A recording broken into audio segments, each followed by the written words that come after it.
Good afternoon, everyone. We just thought that today we'll try a trick. Since England is dominating, we bring everyone inside and we go back outside and we start to. All right.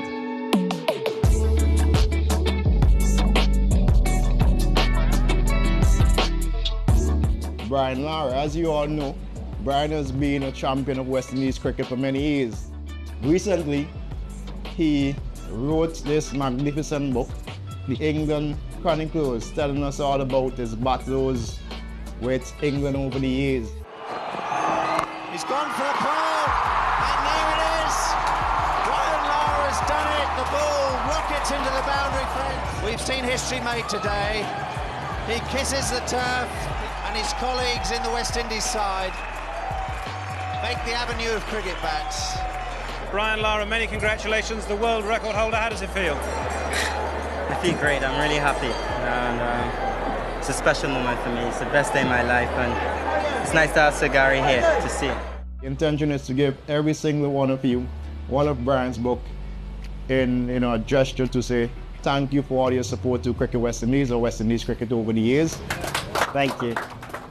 Thank you, Mr. President. Distinguished guests, ladies and gentlemen. First of all, I want to say thank you, Cricket West Indies, for supporting the book. For this particular book against England, I think you'd find a lot of great stories, a lot of wonderful, impactful stuff for youngsters. So even though you've had a read, if your son or daughter is around, you get the book to them and make sure that they have a read as well. In terms of Barbados, which is where we are, I always felt that this was one of the places that's definitely the most knowledgeable in terms of their fans and supporters.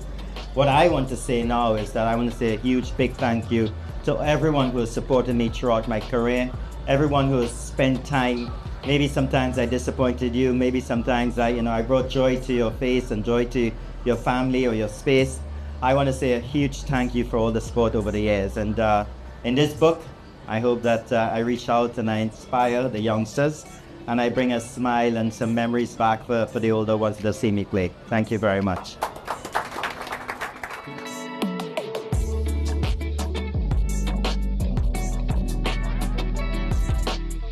Pleasure. Yes, no problem at all. Thank you.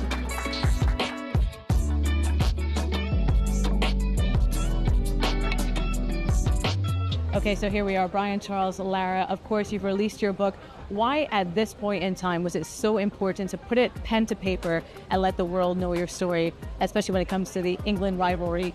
I think obviously it was something that I had to at some point in time. My first and only book till now was back in 1995. Obviously, now it's retired. I played for 17 years. I waited another 17 years, and I felt that it's marinated enough in my mind that I can put pen to paper, and I can trust myself with what I want to put out there. So I think it's a story that everybody at some point in time wanted to hear. Okay, so when it comes to your journey through cricket, what is one sentence that you would want the world to know?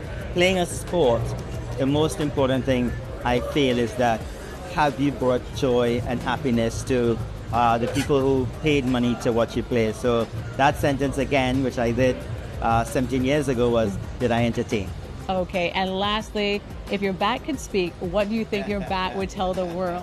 Because your bat is the most intimate thing that you've worked with throughout your career. Yeah, I know. I think my bat would say, this guy didn't know what he was doing for the first half an hour of his innings. Mm-hmm. I had to take control before he eventually got the confidence to do so. Because I felt that I was very vulnerable early on. I was a nervous starter, so I spent a lot of time with the non-strikers then. So that's what my bat's gonna say.